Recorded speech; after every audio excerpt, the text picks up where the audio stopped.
अस्सलामुअलैकुम नाज़रीन, मैं मोहम्मद असलम हुसैन सियासत की ख़बरों में आप सबका इस्तकबाल करता हूँ। आज 6 जनवरी 2025 है। इस्लामिक तारीख के हिसाब से आज 5 रजब 1446 हिजरी है। पेश है आज की कुछ अहम खबरें। बिहार में जन स्वराज पार्टी के बानी प्रशांत किशोर, जो बिहार पब्लिक सर्विस कमीशन के 70वें इब्तिदाई इम्तिहान को मनसूख करने का मुतालबा करते हुए भूख हड़ताल पर थे, इनको पटना पुलिस ने आज पीर की अलग सुबह एहतजाज के मुकाम से ज़बरदस्ती उठा लिया और हिरासत में ले लिया। जन स्वराज पार्टी का इल्जाम है कि पुलिस ने प्रशांत किशोर के साथ जुल्म किया है। पुलिस ने इन्हें थप्पड़ मारा। बताया गया है कि इन्हें भूख हड़ताल की जगह से पटना एम्स ले जाया गया। इस दौरान पटना पुलिस और जन स्वराज पार्टी के सरबराह प्रशांत किशोर के हामियों के दरमियान जबरदस्त झड़प हुई। जैसे ही पुलिस ने प्रशांत किशोर को अपनी तहवील में लेने की कोशिश की, हिमायत करने वाले तलबा ने प्रशांत किशोर को घेर लिया। दोनों तरफ से शदीद झड़प हुई, लेकिन पुलिस ने आखिरकार प्रशांत किशोर को अपनी तहवील में ले लिया। तलबा और पुलिस फोर्स के दरमियान हुई झड़प की वीडियो सोशल मीडिया पर वायरल हो रही है। इस दौरान पुलिस ने गांधी मैदान से बाहर आने वाली गाड़ियों की चेकिंग शुरू कर दी। वाजरे के प्रशांत किशोर के गांधी मैदान में गांधी मुजस्मे के नीचे बीपीएससी के 70वें प्राइमरी इम्तिहान को मनसूख करने के मुतालबे के लिए अनशन कर रहे थे। आज पीर की सुबह 4 बजे बड़ी तादाद में पुलिस आई और प्रशांत किशोर को ले गई।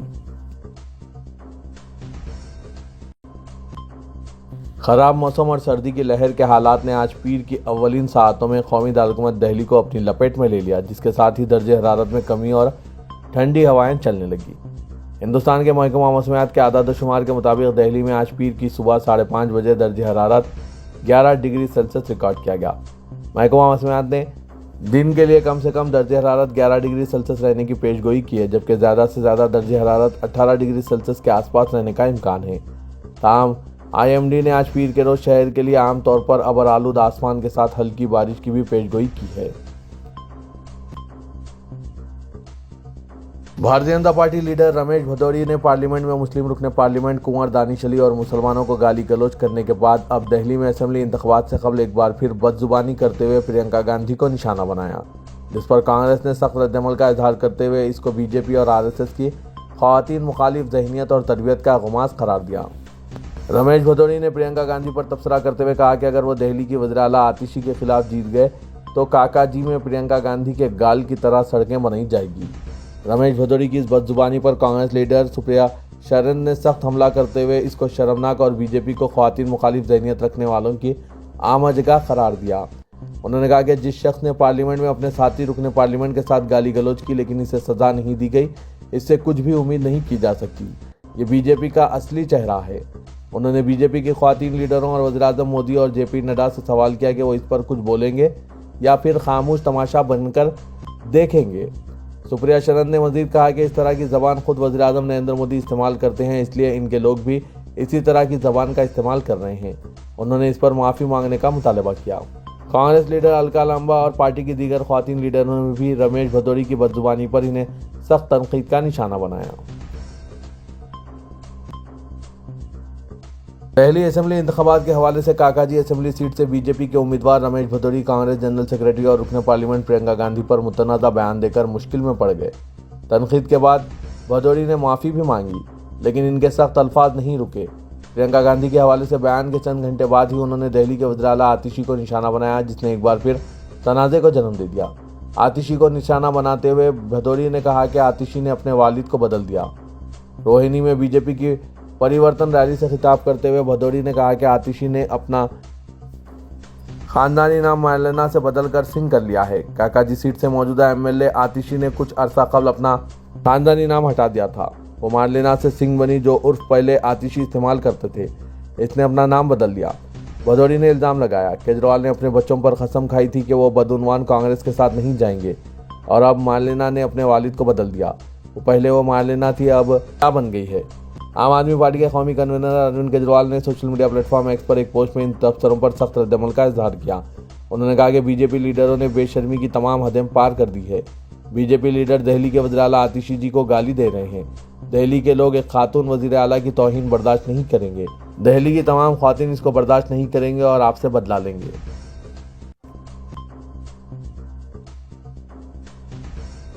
उत्तर प्रदेश के जिला संभल की शाही जामा मस्जिद मामले में एक बड़ी खबर सामने आई है। ज़राए के मुताबिक मस्जिद कमेटी ने इलाहाबाद हाई कोर्ट से रुजू किया और एक अर्जी दाखिल की है, जिसमें उन्होंने संभल की जिलाई अदालत में चल रहे मुकदमे की बरकरारी पर सवाल उठाते हुए इसे मनसूख करने की दरख्वास्त की।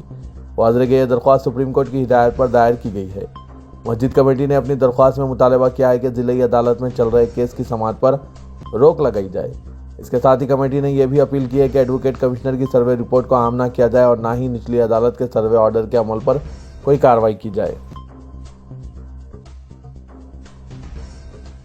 उत्तर प्रदेश के फतेहपुर जिले में 3 साल से जेल में बंद मौलाना फेरोज आलम को हाईकोर्ट से जमानत मिलने के बाद जश्न मनाना भारी पड़ गया। मौलाना जब जेल से बाहर आए तो इनके सैकड़ों हामियों ने इनके पुरतपाक इस्तकबाल में नारेबाजी की। नारेबाजी के खिलाफ मुकामी शख्स की जानिब से FIR दर्ज कराने के बाद मौलाना को इनके 19 हामियों के साथ दोबारा जेल भेज दिया गया। तब्दीली मजहब के इल्ज़ाम में जेल में बंद रहे मौलाना को हाईकोर्ट से जमानत मिली थी। फतेहपुर जिले के गाजीपुर कस्बे में अपने घर पहुंचते ही मौलाना के सैकड़ों लोग वहां जमा हो गए। खवातीन, मर्दों और नौजवानों की बड़ी तादाद ने इनका पुरजोश इस्तकबाल किया और नारे लगाए। इल्ज़ाम के मुताबिक इश्तिहार अंगेज नारेबाजी की गई और दीगर फिरके के लोगों ने इस मामले के खिलाफ FIR दर्ज करा दी, जिसके बाद पुलिस फौरी हरकत में आ गई। ऐसा तो आप देखते ही होंगे कि दीगर फिरके के लोग जब FIR कराते हैं तो पुलिस हरकत में आ जाती है, लेकिन अक़लियत तबक़े से ताल्लुक़ रखने वाले अफराद अगर FIR दर्ज कराते हैं तो महीनों गुजर जाते हैं और पुलिस की कार्रवाई अमल में नहीं आती। नाज़रीन, इन सब पर आपकी क्या राय है, कमेंट के जरिए ज़रूर बताइएगा। वाज़ेह कि पुलिस ने फौरी कार्रवाई करते हुए मौलाना फेरोज आलम समेत 19 अफराद को हिरासत में ले लिया और अवामी अमन को ख़राब करने के इल्ज़ाम में जेल भेज दिया। फतेहपुर के गाजीपुर कस्बे में हालात फिलहाल कशीदा है। उत्तर प्रदेश में इन दिनों सिर्फ कुंभ मेले की तैयारियों के लिए हुकूमत दिन रात एक कर रही है, मगर इसके साथ ही तनाज़ात का सिलसिला भी जारी है। महाकुंभ मेले में एक ऐसा पोस्टर लगाया गया जिस पर साबिक़ रुकन पार्लियामेंट अतीक अहमद की तस्वीर लगाई गई और तस्वीर पर क्रॉस का निशान बना हुआ है। साथ ही अतीक के आतंक मुक्त प्रथम प्रयागराज महाकुंभ में आपका स्वागत है लिखा हुआ है। सिर्फ यही नहीं बल्कि इनके तीनों कातिलों को देवदूत बताया गया है और इन्हें एजाज़ से नवाजने की बात भी कही गई है। जराये के मुताबिक ये पोस्टर राष्ट्रीय हिंदू दल संगठन की जानिब से लगाया गया। कुंभ मेला इलाके में पोस्टर लगाने की इत्तला मिलते ही पुलिस फौरन हरकत में आई। SSP महाकुंभ राजेश देवदी की हिदायत पर पुलिस ने मुतनाज़ा पोस्टर को मेले से फौरन हटा दिया। इसके साथ ही मामले की तहकीकात भी शुरू कर दी गई है और पोस्टर लगाने वालों की तलाश की जा रही है। जमातुल मुहिद्दीन और MHA मदनी चैरिटेबल ट्रस्ट ने इस साल तालीमी वज़ाइफ की रकम बढ़ाकर 2 करोड़ रुपए कर दी। सदर जमातुल मुहिद्दीन मौलाना अरशद मदनी ने तालीमी साल 2024-25 के लिए वज़ाइफ का ऐलान करते हुए कहा कि तालीम के बगैर कोई कौम तरक्की से हमकिनार नहीं हो सकती। हमें ऐसे स्कूलों और कॉलेजों की शिद्दत से ज़रूरत है जिनमें दीनी माहौल में हमारे बच्चे आला दुनियावी तालीम किसी रुकावट और इम्तियाज़ के बगैर हासिल कर सकें।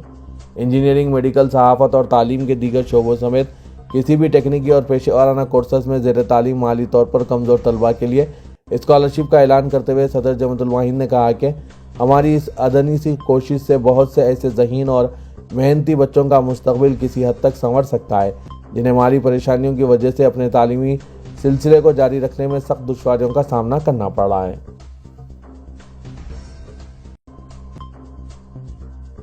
आगरा में 17वीं सदी की मुबारक मंजिल जो औरंगजेब की हवेली भी कहलाती थी, इसके इन्हदाम की हिंदुस्तान ही नहीं बैरून मुल्क में भी सख्त मजम्मत की जा रही है।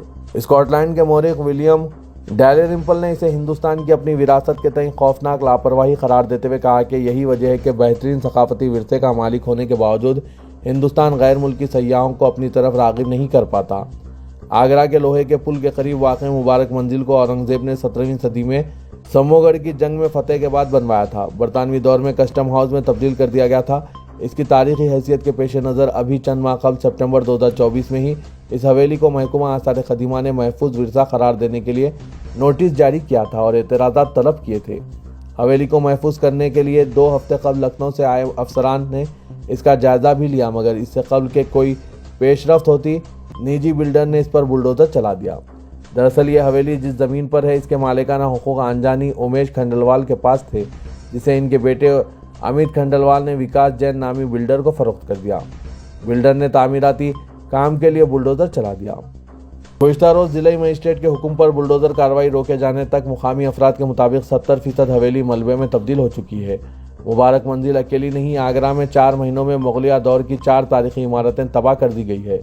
टाइम्स ऑफ इंडिया की एक रिपोर्ट के मुताबिक मुबारक मंजिल से कबल गुज़िश्ता माह छुपी टोले में शाही हमाम के खिलाफ बुलडोज़र कार्रवाई की गई, जिसे इलाहाबाद हाईकोर्ट के हुक्म के बाद रोका गया।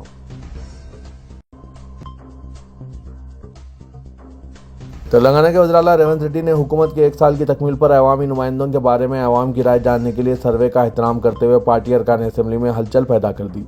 इंतखाबी वादों की तकमील में ताख़ीर को बुनियाद बनाकर BRS और BJP की जानिब से हुकूमत के खिलाफ शुरू की गई मुहिम के पस मंज़र में चीफ मिनिस्टर ने अवामी राय जानने के लिए सर्वे का एहतमाम किया। बताया जा रहा है कि इंटेलिजेंस और बास खानगी इदारों से मदद हासिल करते हुए 119 असेंबली हल्क़ात की सूरत हाल जानने की कोशिश की गई। कांग्रेस के 26 अरकान असेंबली के बारे में सर्वे रिपोर्ट्स इत्मीनान बख्श नहीं आई और बावसूख ज़राए के मुताबिक अवाम ने भी इन अरकान असेंबली के बारे में नाराज़गी का इजहार किया है। सरकारी स्कीमात पर अमलावरी में अरकान असेंबली की अदम दिलचस्पी की शिकायत मौसूल हुई। बताया जा रहा है कि सर्वे के तहत अरकान असेंबली को 3 ज़ुमरेजात में तकसीम किया गया। अरकान असेंबली में मौजूदा वज़रा की कारकर्दगी के बारे में भी अवामी राय हासिल की गई। ज़राए के मुताबिक सर्वे रिपोर्ट में 3 ज़ुमरेजात के तहत अरकान असेंबली को तकसीम किया गया। नाक़िस और कमज़ोर कारकर्दगी वाले अरकान असेंबली को रेड जोन में रखा गया है, जबकि 14 अरकान असेंबली की कारकर्दगी औसतन पाई गई, जिन्हें ऑरेंज ज़ुमरे में शामिल किया गया। पार्टी के बाकी अरकान असेंबली को सेफ जोन में रखा गया है, जिसका मतलब इनकी कारकर्दगी इत्मीनान बख्श है।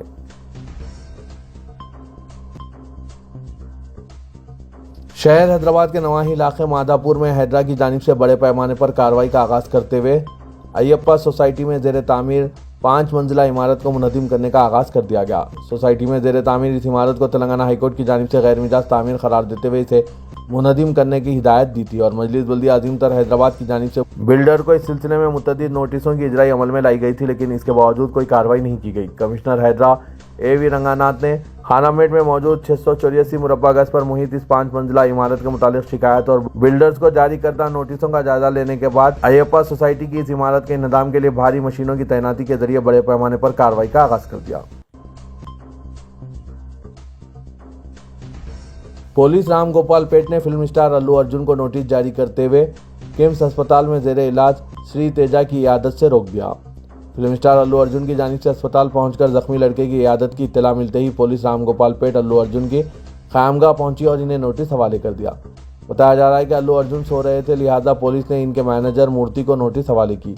नोटिस में कहा गया है कि फिल्म स्टार के हॉस्पिटल पहुँचने की सूरत में कोई वाक़या दरपेश हो तो इसके लिए फिल्म स्टार जिम्मेदार रहेंगे।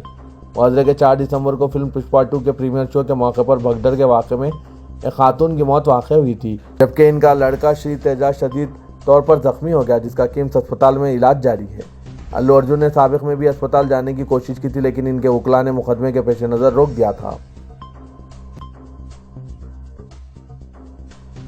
Mahbubnagar government polytechnic girls college में खुफिया कैमरे का मामला सामने आया। गर्ल्स कॉलेज के तालिबान ने इल्ज़ाम आयद किया कि इनके कॉलेज में इम्तिहान लिखने आया था, इसने वॉशरूम में खुफिया कैमरा नस्ब करते हुए फिल्म बंदी की। इससे कबल CMR कॉलेज के गर्ल्स हॉस्टल में खुफिया कैमरे की वजह से लड़कियों ने शदीद एहतजाज किया था। महबूबनगर के कॉलेज में एक लड़की ने खुफिया कैमरे की निशानदेही करते हुए प्रिंसिपल को इत्तला दी, लेकिन कोई कार्रवाई नहीं की गई। इस पर तलबा ने शदीद एहतजाज शुरू कर दिया। पुलिस को इत्तला मिलते ही पुलिस मुकाम वाक़े पर पहुंच गई और तलबा को यकीन दिलाया कि इस मामले में मुलविस अफराद के खिलाफ सख्त कार्रवाई की जाएगी।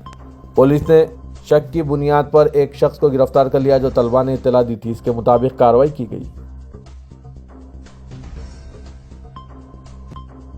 तेलंगाना के वज़ीर आला रेवंत रेड्डी ने कहा है कि दुनिया में ऐसा कोई मुल्क नहीं जहां तेलुगु रियासतों से ताल्लुक़ रखने वाले अफराद नहीं मिलते। उन्होंने कहा कि मुख्तलिफ ममालिक में रहने वाले तेलुगु अफराद यहाँ हैदराबाद में 12वें वर्ल्ड तेलुगु फेडरेशन कॉन्फ्रेंस के लिए जमा हुए हैं, जो उनके लिए इंतहाई मसरत की बात है। वज़ीर आला ने हैदराबाद के HICC में मुनक़िदा सह-रोज़ा वर्ल्ड तेलुगु फेडरेशन की कॉन्फ्रेंस में मेहमान खुसूसी की हैसियत से शिरकत करते हुए खिताब किया। इस मौके पर वज़ीर आला ने कहा कि मालूमात और मुलाजमत के लिए चाहिए कौन सी भी ज़बान सीखिए, लेकिन तेलुगु की अहमियत को कम नहीं होने देना चाहिए। चीफ मिनिस्टर ने कहा कि हैदराबाद में दुनिया भर की कंपनियां अपना कारोबार कर रही है। उन्होंने शहर की तरक्की में ताउन देने के लिए तेलुगु सनतकारों को दावत दी है। हैदराबाद में दाएं बाजू की हिंदू तंजीमों से वाबस्ता बाज़ अफराद नुमाइश से मुतालिक सोशल मीडिया पर एक प्रोपेगेंडा चला रहे हैं, जिसके नुमाइश में शिरकत से हिंदू अफराद इज्तनाब करें, क्योंकि नुमाइश में 90% हिंदू जाकर ख़रीदारी करते हैं और वहाँ पर पिस्ता हाउस और मस्कती से लेकर पाकिस्तानी मुसलमानों के स्टॉल्स भी हैं जो ख़ुद को कश्मीरी करार देकर कारोबार के लिए आते हैं। इस बात की निशानदेही समाजी कारकुन SQ मसूद ने सोशल मीडिया के ज़रिए की। उन्होंने सोशल मीडिया प्लेटफॉर्म X पर हैदराबाद सिटी पुलिस से ख्वाहिश की कि वह ऐसे नफरत अंगेज़ प्रोपेगेंडा करने वालों के खिलाफ कार्रवाई करें। बरसा बरस से नुमाइश हैदराबाद में मुनक़िद होते हुए आ रही है। सनती नुमाइश के मुंतज़मीन और सोसाइटी में अक्सरियत हिंदू भाइयों की भी है। नुमाइश में हिंदू और मुसलमान दोनों ताजरीन अपने स्टॉल्स लगाते हैं, लेकिन बाज़ अफराद नुमाइश को भी फिरकाना रंग देने की कोशिशें कर रहे हैं और शहर के माहौल बिगाड़ने की कोशिश कर रहे हैं। भारतीय जनता पार्टी के हल्के असेंबली गोशा महल के मलून रुकन असेंबली राजा सिंह ने आरामगढ़ तक जू पार्क फ्लाईओवर का नाम सरदार वल्लभ भाई पटेल फ्लाईओवर रखने का मुतालबा किया है। राजा सिंह ने कहा कि मुझे मालूम हुआ है कि AIMIM पार्टी फ्लाईओवर को सुल्तान सलाउद्दीन ओवैसी का नाम देने का मुतालबा कर रही है। ये फ्लाईओवर अवाम के पैसे से तामीर किया गया और हुकूमत को इसे सरदार वल्लभ भाई पटेल फ्लाईओवर का नाम देना चाहिए, क्योंकि यहाँ पुलिस अकेडमी के करीब वाक़ है, जहां मुल्क भर के IPS अफसरान तरबियत हासिल करते हैं और कौम की खिदमत करते हैं। मलून रुकन असेंबली ने AIMIM पार्टी कैडर की जानिब से फ्लाईओवर पर बैनर लगाने और झंडे बांधने पर एतराज़ जताया, जिसका इफ्तिताह आज शाम 4 बजे चीफ मिनिस्टर रेवंत रेड्डी के हाथों अमल में आएगा। 800 करोड़ अवाम का पैसा है, ना कि असदुद्दीन ओवैसी का ज़ाती पैसा। पार्टी को फौरी तौर पर बैनर्स को हटा देना चाहिए। राजा सिंह ने ये बात कही। राजा सिंह ने अपने बात को दोहराते हुए कहा कि असदुद्दीन ओवैसी और अकबरुद्दीन ओवैसी को वफादारियां बदलने की आदत हो चुकी है। उन्होंने इल्ज़ाम लगाया कि BRS दौरे हुकूमत में वो BRS पार्टी के साथ थे और कांग्रेस के इख्तिदार में आने के बाद दोनों भाई रेवंत रेड्डी के पीछे भागने लगे हैं। नाज़रीन, राजा सिंह के ख्यालात पर आपकी क्या राय है? कमेंट के जरिए ज़रूर बताइएगा।